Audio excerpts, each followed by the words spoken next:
Germans headed to the polls on Sunday to vote in the 2025 federal election, which is all but guaranteed to result in a new chancellor taking over from Olaf Scholz to lead Europe's largest economy.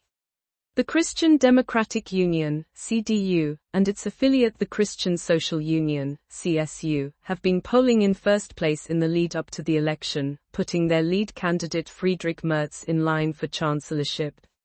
The far-right alternative für Deutschland, AfD, is expected to come second in line, ahead of Scholz's Social Democratic Party, SPD, and the Greens, which have also been part of the most recent ruling coalition that collapsed late last year.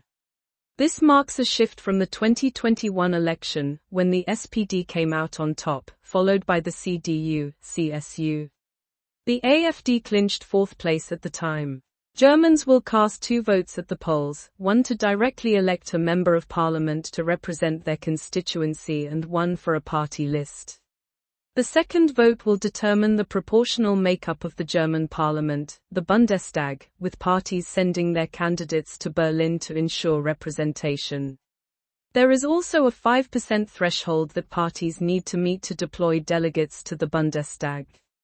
Several of the smaller parties, including the Left, the Free Democratic Party, FDP, and the Bündnis Sarah Wagenknecht, BSW, have long been polling around this mark, with the Left picking up slightly in recent days.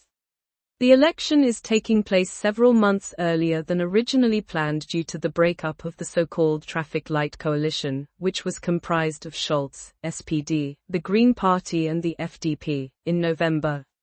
The alliance had been in power since taking over from long-standing Chancellor Angela Merkel in 2021.